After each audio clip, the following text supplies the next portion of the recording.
It's time to open up the Week 11 six-pack here on Peacock and Williamson. Commanders, Eagles getting it all kicked off. An NFC East showdown on Thursday night. Coming at you right now. NFL analyst Brian Peacock and former NFL scout Matt Williamson bring you expert NFL analysis every day in less than 30 minutes. Get an inside look at the NFL on the field and in the front office with elite breakdowns to next-level analysis and in-depth information only for the real NFL fans. This is Peacock and Williamson, and it starts now.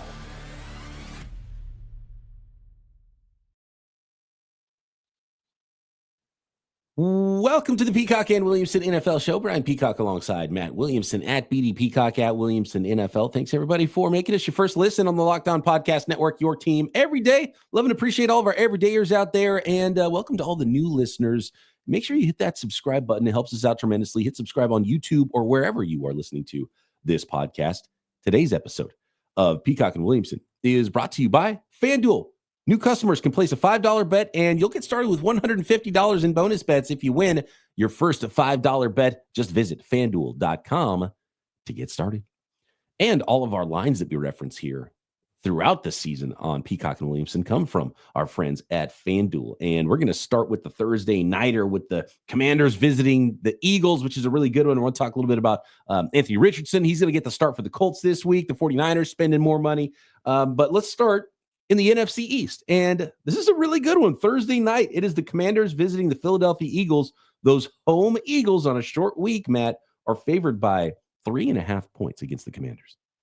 I think this would be a really good game.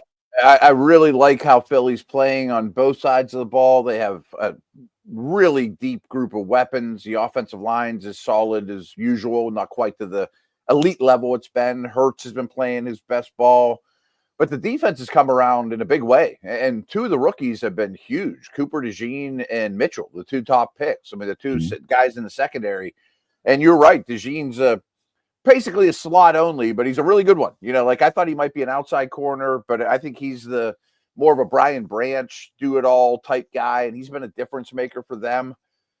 I think 3.5 is a little bit too much, though. I have a lot of respect for Washington and did a real thorough breakdown of them because they played the Steelers last week. And frankly, I went into that preparation thinking, Washington's a cute story, but they're a little bit fluky, and the teams they beat aren't super impressive. And then I came away with it going, this is a really well-coached team on both sides of the ball, and they make plays, and their quarterback is 100% legit, and the O-line is better than I thought. So I think they keep it close. I think it's 28-27 or, something like that. But I like the Eagles to win.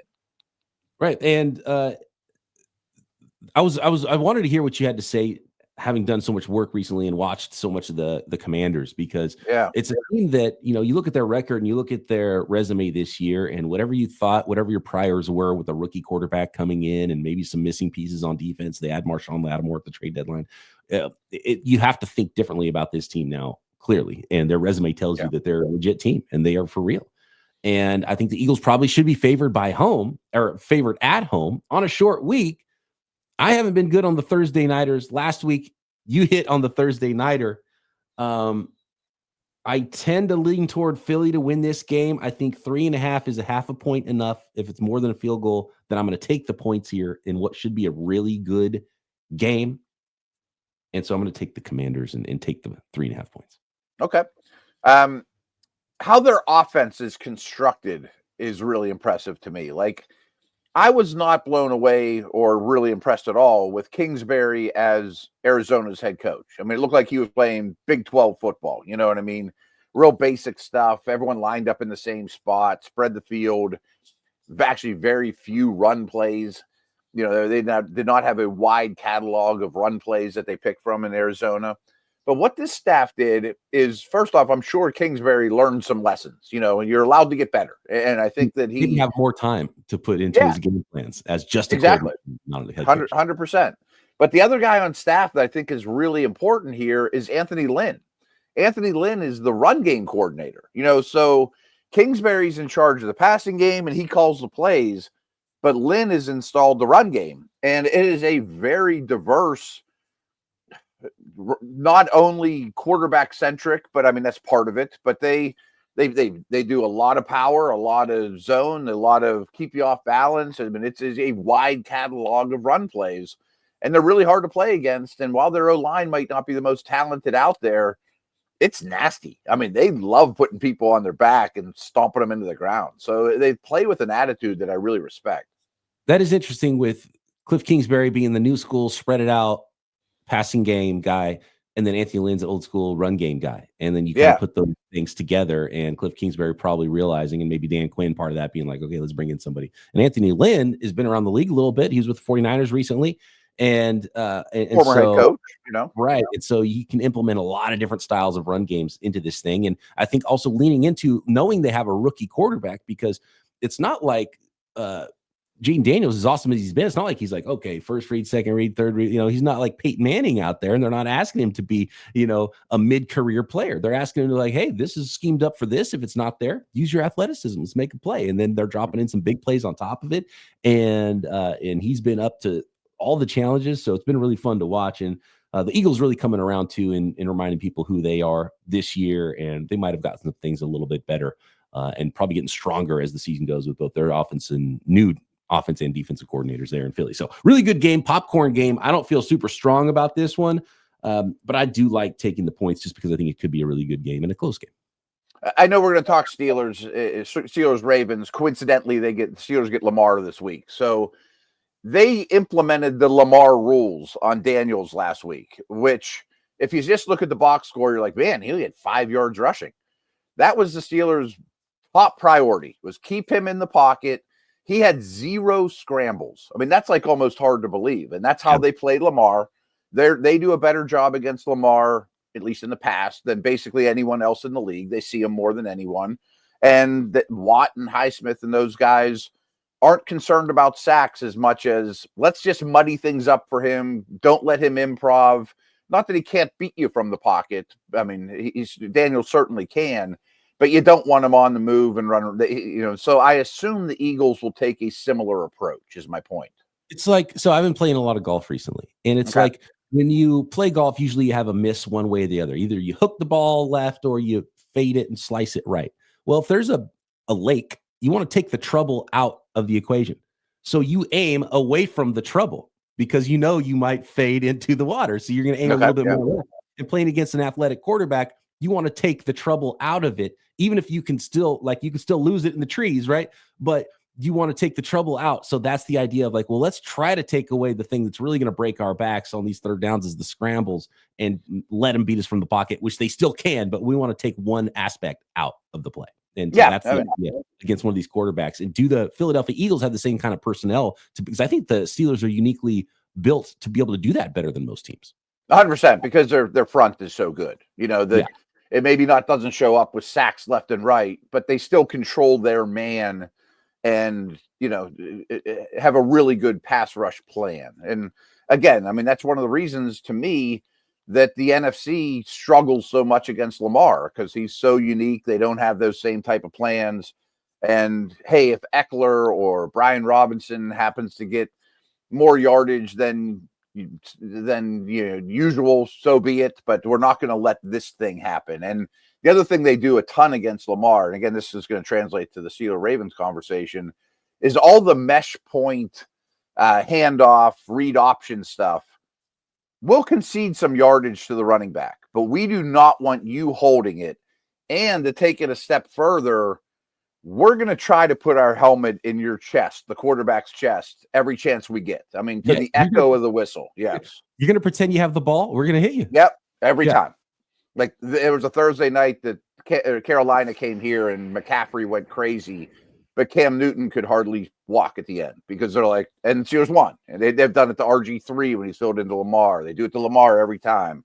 I mean, if Cam Hayward's going to hit you 15 extra times, and it gives up an extra 50 yards to your running back, well, we'll take it, Exactly. All right, so, I mean, bottom line, going to be a great one. Thursday night, really good week of football games here. A lot of divisional matchups as well. We're going to get into more of those divisional matchups here in our six-pack with the Packers and the newly coordinated Chicago Bears. You mentioned the Baltimore Ravens at the Pittsburgh Steelers. Anthony Richardson's playing this week for the Colts, and the Niners spending some more money. So all of that coming up on today's episode with Peacock and Williamson next.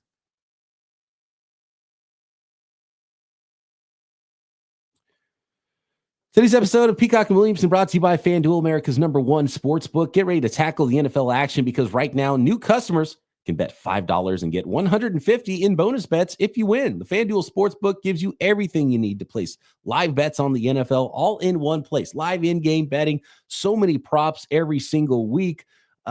You can bet on Coach of the Year or the next coach to get fired. You can bet on all the weekly lines for your favorite team or bet on your favorite team to win the Super Bowl, NFL draft props, and many more of those to come as well on FanDuel. And, of course, NBA, NHL, and all sports action.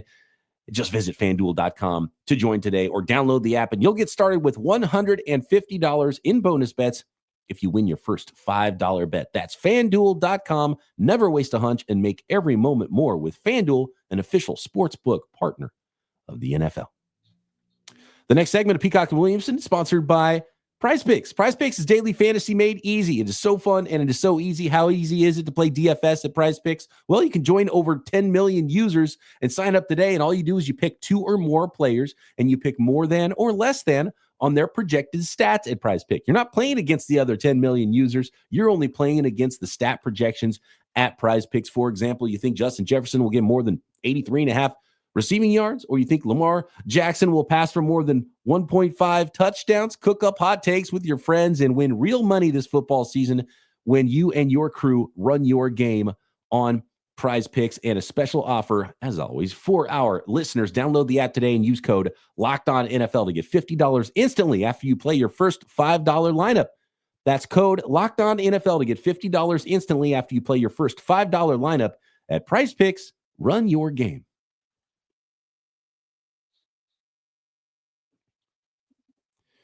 Here we go. It's going to be a good one. And I know you've done a lot of work on this one. Speaking of Lamar Jackson and that Pittsburgh Steelers defense, the Baltimore Ravens at the Pittsburgh Steelers, and the Pittsburgh Steelers getting 3 points at home. That's juicy for me, Matt. Talk me out of taking the Pittsburgh Steelers at home with points.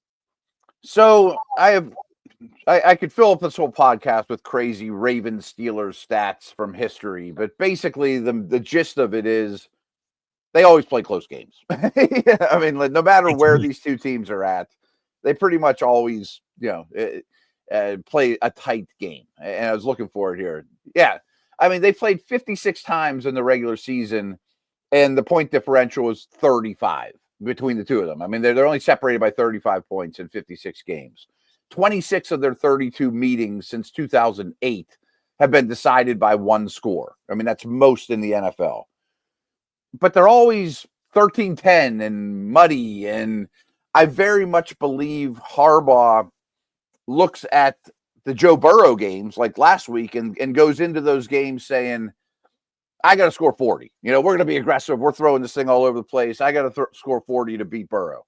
But I think he comes into Steeler games going, this is a race to 13. It's going to be mucky and muddy and punts are okay. We just have to be the most physical team. And I think Tomlin and Harbaugh have this, I know that you know that I know that you know type of thing.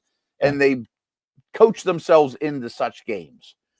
But that's not who the Ravens are anymore. I mean, they're the most explosive offense, the best offense, and their pass defense is horrific. And they allow the most explosive plays on defense.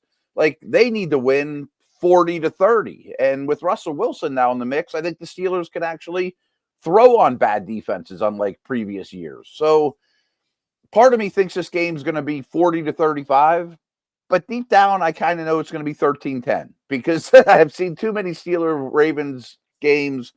And so I'm always going to take home points in this game. Always. Yeah, I think it's the smart bet, and this game could go a lot of directions, but bottom line is going to be fun. So we've already talked about a couple of really good divisional matchups here in Week 11. Is November. Weather's getting a little cooler, leaves falling, and these games getting a little bit more interesting, and these divisional races getting a little bit more interesting. So I'm pumped for this week.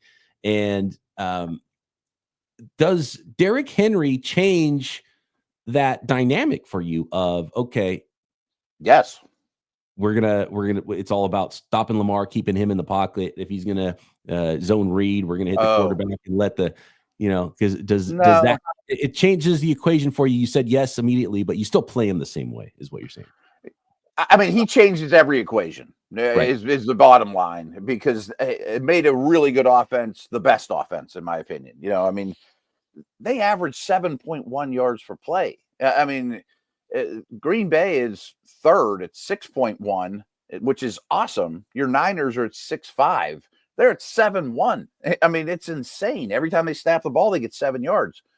And now they have more weapons than ever. I don't know how much Deontay is going to play, but I still think deep down, you don't let Lamar's legs beat you. And if Henry goes crazy, and there's no answer to this defense or this offense. So it's really good.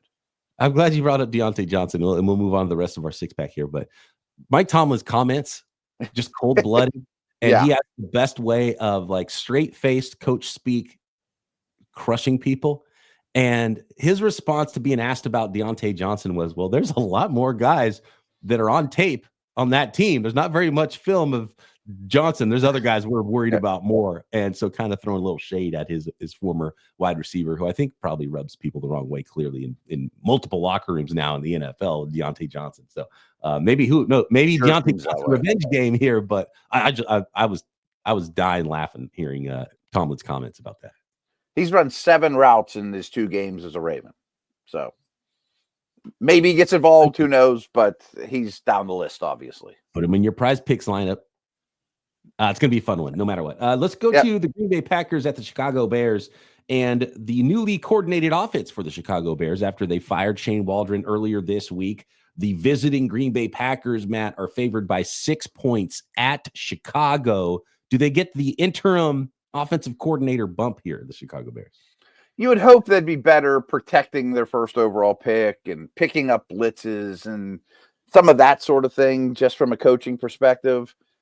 But I like Green Bay here huge coming off a bye. I think Love will probably be over his injuries. A well-coached team. I don't think Chicago's well-coached. I thought they were maybe next one to get fired, them in Jacksonville. I don't think 6 is enough. Is that what you're looking at, 6? Yeah, 6 points. And I feel the same way. I'm kind of skeptical of the Bears right now. And, maybe they get some things right. And maybe this is just like hey, Rook, people are getting fired. So let's play good.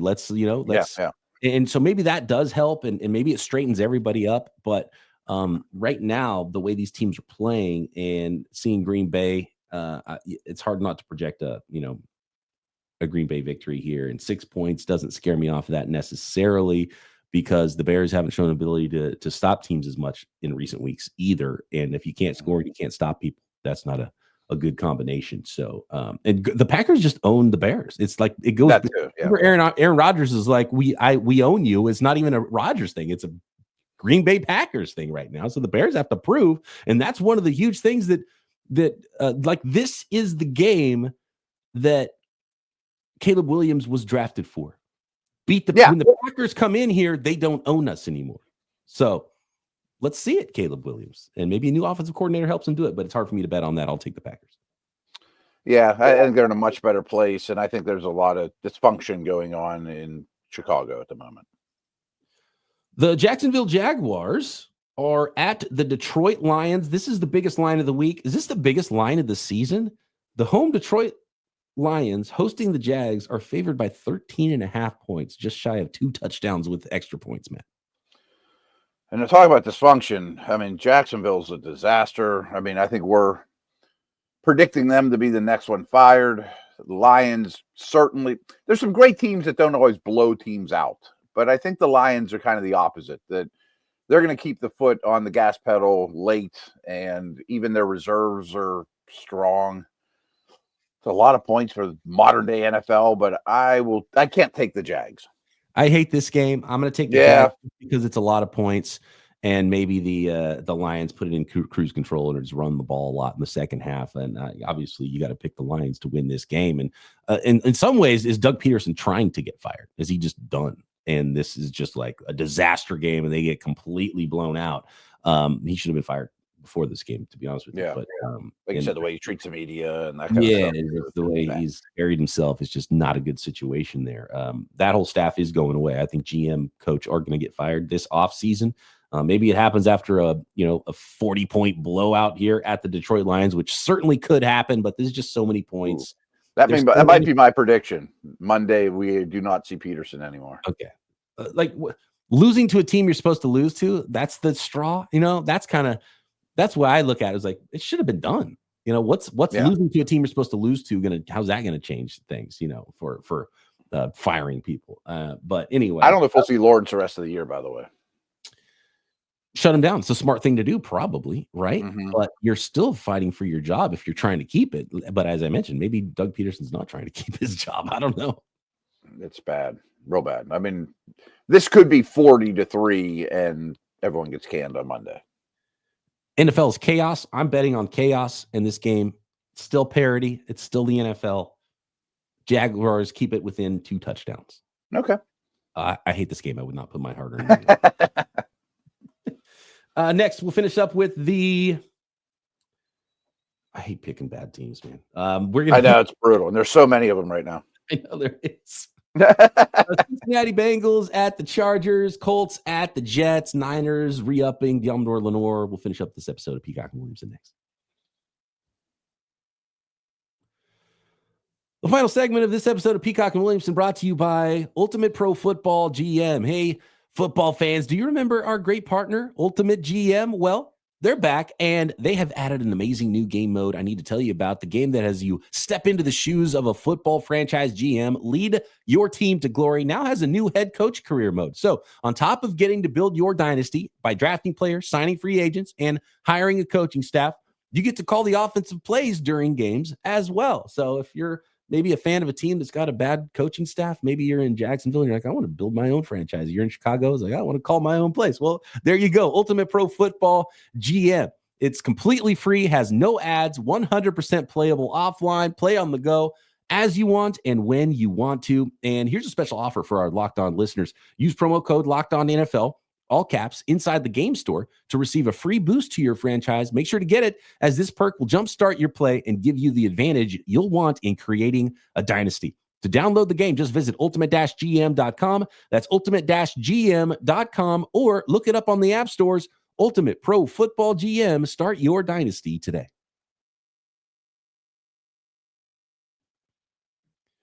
Let's go to Los Angeles, where the Cincinnati Bengals are visiting the Chargers. This is a really good one. This one is important. Every game we talk about with the Cincinnati Bengals, like, you got to start winning a whole lot of games, and you especially have to win games against those teams you're competing with for a playoff spot. And it's games like this against the Chargers, who are at this point, even though they're 6-3, they're not winning the AFC West, right? And so you've got to battle these types of teams, and you've got to win games in the conference if you're the Bengals that feel like you have any chance in December to sneak into the playoffs. So the 4-6 Bengals at the 6-3 Chargers. Chargers at home favored by 1.5 points. This should be really good. I mean, because could be very crucial in AFC wildcard. The Bengals obviously have an uphill climb. They have a lot. I think it's 5 now, 4 or 5 conference losses already, which is the first tiebreaker for wild cards. And another one would be really hard to overcome. I look at Bengal games the same almost all the time, though. I mean, can Burrow throw all over these guys? If so, they're in it. If not, I don't think they are. And I'm leaning towards no against this defense. I mean, I think Khalil Mack and the pass rush will hit him. I don't think they'll let Chase go insane like Baltimore did. He'll get his, but I don't think he'll go bonkers. And the Chargers should be able to control the pace of the game, running the football. And I think Herbert's playing out of his mind. Herbert's playing phenomenal. The numbers aren't there to the point where you're like, oh my God, this guy's MVP of the league. But what he has on the weapons on the outside, and I mean, Jim Harbaugh got this thing turned around so quick, and you kind of know how it's going to look. And you laid it out great, because the Bengals, like, okay, are they going to put up the points or are they not? And that's the big question here. And are they going to do it against the Chargers? Because the Chargers are playing defense. Chargers run the ball. Their quarterback play is awesome. I've been really impressed by the way the Chargers play, and they should be favored in this game. 1.5 is just a tiny bump. Not a tough place to play, though. Yeah. This is a hard one for me. And again, it's another one of those really good games that I can't wait to watch. I'm less confident in making a pick for, but I'm going to go with the Bengals, and I'm just going to take the points, even though it's only 1.5 points. I think it's a close enough game to where I'm going to take the points here and think the Bengals keep their hopes at least a little bit alive. Okay. But they really need it. I mean, this would go a long way to getting them in the 7th spot or wherever. Anthony Richardson, it has been announced by Shane Steichen, he will start for the Indianapolis Colts at the New York Jets in Week 11 to finish up our, use the sounder, the Week 11 six-pack of picks here. Game number 6 is the Colts at the New York Jets. The Jets at home favored by 4 points against the Anthony Richardson-led Colts. And bottom line is it's the right decision, and we talked about it last week. It's like if you're not winning games with Joe Flacco, you got to get the young quarterback in there and at least finish that development, or at least learn about what you have a little bit more going into next year. And I think it is about next year and beyond now for the Colts, who are at 4-6, and it's about next year and beyond for the Jets at 3-7 as well, really. I don't feel real confident putting money on either of these teams right now. I don't trust either coaching staff at the moment.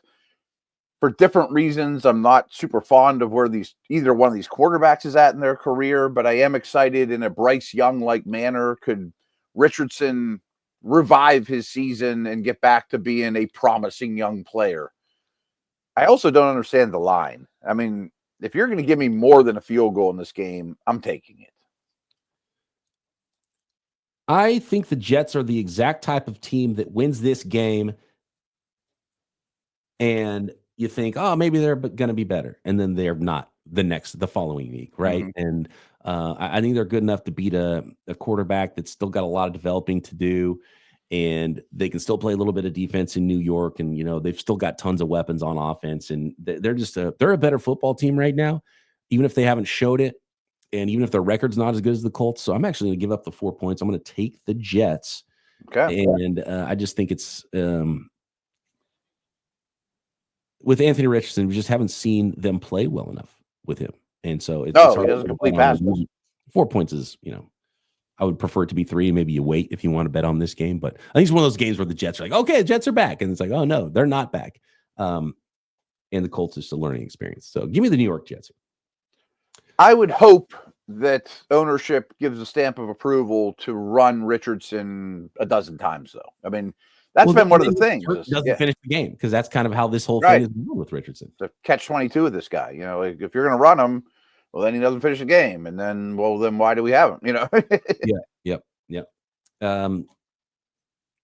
Last note here, newsworthiness is the 49ers have extended cornerback Deommodore Lenoir. We'll talk about it on Friday when we make the rest of our picks for the week with the 49ers and the Seahawks, which is a really good one. Tons of great divisional matchups in this one. But Deommodore Lenoir, he's an outside corner. He jumps in and plays nickel. He's been phenomenal. His nickname is the Hyena.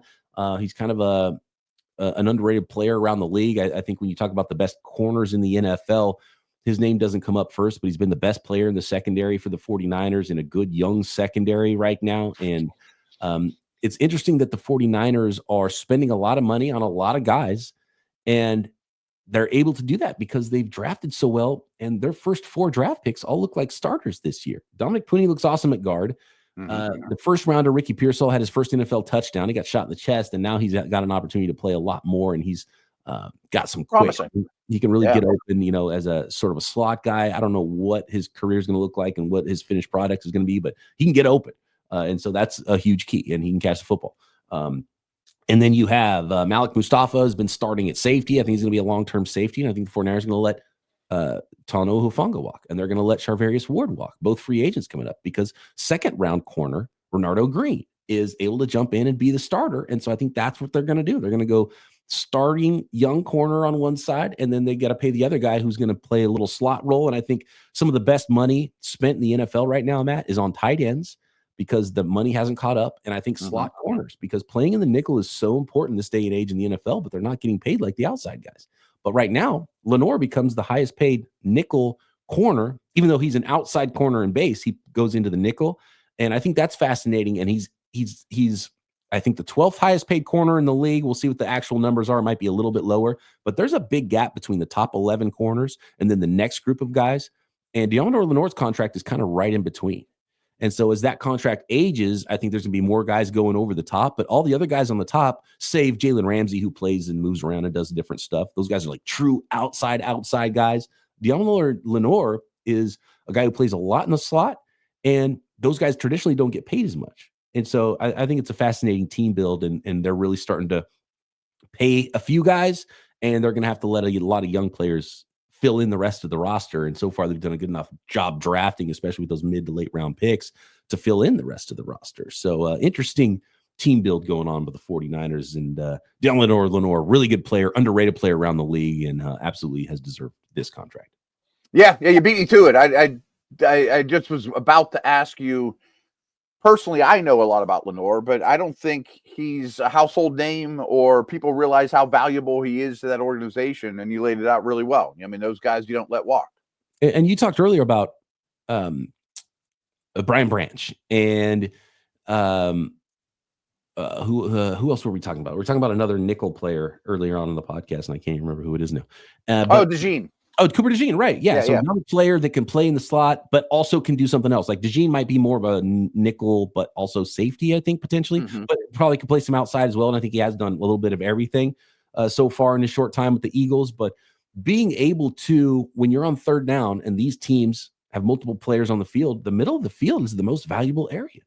Yeah. And I think we're going to start seeing more teams spending higher draft picks, more money on those nickel players. And I think we're starting to see that a little bit with Lenoir, and we're seeing Brian Branch, how awesome he's in the conversation for defensive player of the year potentially in the NFL this year with how he's played. So that's just a great point about nickels and tight ends. Middle of the field guys are cheap. Yeah, right now. The middle of the field is the cheapest way to make your team better right now in the NFL. Like Brian Branch should not last the second round.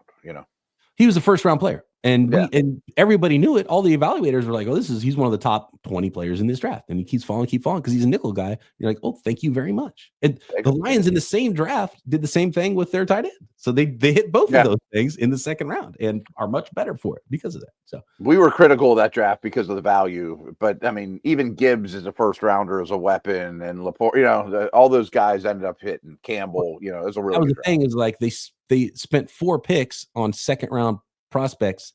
They just got 2 of them in the first round, and they got 2 of them in the second round. I loved their second round, and I didn't like their first round as much. And so, but they got. But it's working out, right? Yeah, and a lot of picks helps that out too. I'd love to go into a draft, even if you're going to spend picks on running backs, to have 2 firsts and 2 second round picks. It really helps your football team.